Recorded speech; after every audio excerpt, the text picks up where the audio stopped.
Marco Aurélio foi um dos imperadores mais respeitados da história romana, considerado o último dos 5 bons imperadores, sendo seus 4 antecessores os imperadores Nerva, Trajano, Adriano e Antonino Pio. Conhecido por seus interesses filosóficos, sua personalidade estoica e devoção em governar para seu povo, Marco Aurélio certamente foi uma das figuras mais impressionantes de seu tempo e mantém sua relevância até os dias atuais.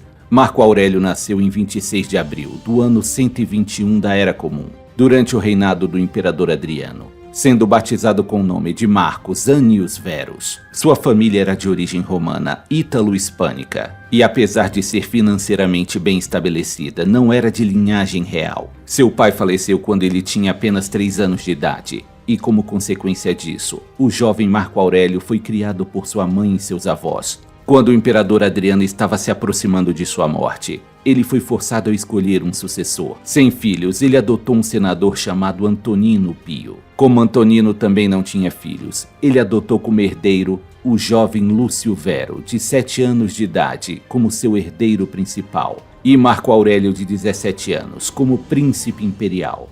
Marco Aurélio mudou seu nome para Marco Aurélio Antonino e trabalhou com afinco ao lado de seu pai adotivo, enquanto aprendia os caminhos do governo e dos assuntos políticos. No ano 140 da Era Comum, Marco Aurélio tornou-se cônsul, cargo este que ele ocuparia mais 2 vezes em sua vida. Marco Aurélio aparentava ter uma vida pessoal bastante estável e com poucas extravagâncias. No ano 145, ele casou-se com Faustina, a filha mais nova do imperador Antonino Pio. Juntos tiveram muitos filhos ao longo dos anos, embora alguns não tenham vivido por muito tempo. Os mais conhecidos são sua filha Lucila e seu filho Cômodo. Quando Antonino Pio morreu no ano 161, Marco Aurélio e Lúcio Vero assumiram os papéis de co-imperadores, governando juntos o vasto Império Romano. O governo de Marco Aurélio e Lúcio Vero foi um período conturbado para a República Romana. A guerra contra a Parte arrastou-se até o ano 166. Os ferozes gauleses estavam atacando a fronteira norte romana, e as tribos germânicas estavam invadindo províncias romanas no Danúbio. Mas algo inesperado estava para acontecer. Lúcio Vero morreu repentinamente no ano 169, vítima de uma doença durante uma campanha militar contra os partas, deixando Marco Aurélio como o único imperador romano. Como muitos imperadores, Marco Aurélio passou a maior parte de seu tempo abordando questões de direito, como petições e disputas de audiência.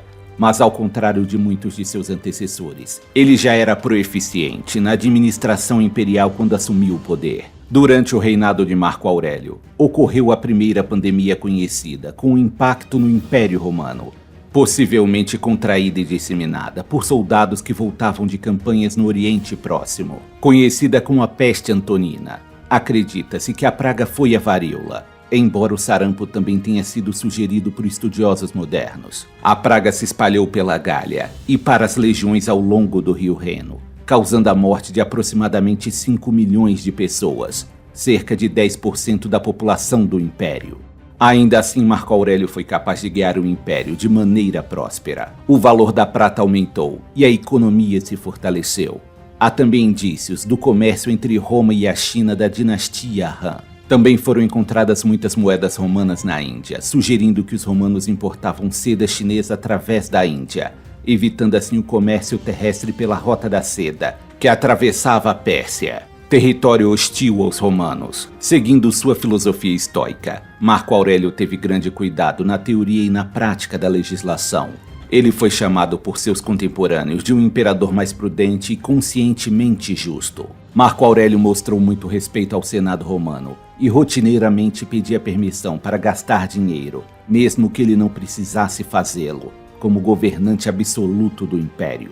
Em um discurso, o próprio Marco Aurélio fez questão de lembrar ao Senado que o palácio imperial onde ele morava não era realmente sua posse, mas sim do povo de Roma. Sendo o homem mais poderoso do mundo em sua época, Marco Aurélio poderia ter qualquer coisa que quisesse, e poucos ousariam desafiá-lo em qualquer questão. No entanto, ele provou ser merecedor do poder que detinha. Sob seu reinado, o império foi guiado pela virtude e sabedoria. Embora com o passar dos anos Marco Aurélio perdesse filhos, amigos e até mesmo sua esposa, ele permaneceu fiel à sua visão de um mundo governado por uma inteligência natural e benigna. Não havia nenhum conceito de tragédia na filosofia de Aurélio, porque tudo que acontecia era uma ocorrência natural, e nada poderia ser interpretado como trágico. Marco Aurélio dedicou boa parte de seus esforços militares em combater revoltas germânicas. Ele mesmo viajava com as tropas para supervisionar as batalhas.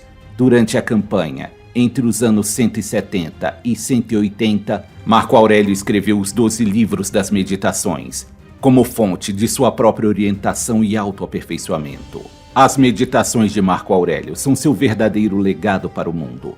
A obra é um diário privado dos pensamentos do imperador, escrito para se encorajar e viver a vida da melhor forma possível. Marco Aurélio elegeu seu filho Cômodo como seu governante no ano 177. Juntos eles lutaram contra os inimigos do norte do império. Marco Aurélio ainda buscaria estender as fronteiras do império através deste conflito, mas ele não viveu o suficiente para ver sua visão completa. O grande imperador Marco Aurélio faleceu aos 58 anos de idade, em 17 de março do ano 180 da Era Comum.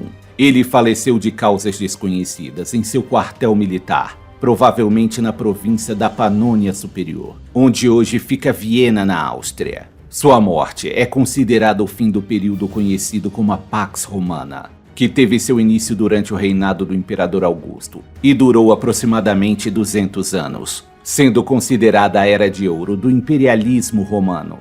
Quando Marco Aurélio morreu e seu sucessor tomou seu lugar, o mundo romano entrou em um declínio, do qual nunca mais se recuperaria. Seu filho Cômodo tinha um comportamento errático, e sua falta de perspicácia política e militar demonstrava sua incapacidade de manter as rédeas do poder como seu pai havia feito. Marco Aurélio adquiriu a reputação de o rei filósofo durante sua vida. Ele foi amplamente elogiado pelo historiador romano Dion Cássio, que escreveu: desde os primeiros dias de Marco Aurélio como conselheiro de Antonino, até seus últimos dias como imperador romano, ele permaneceu a mesma pessoa e não mudou nem um pouco. E assim termina a vida de Marco Aurélio, um dos poucos governantes da história mundial que compreendia seu papel como servente do povo, dedicando sua vida para buscar seu desenvolvimento pessoal e a prosperidade do Império Romano.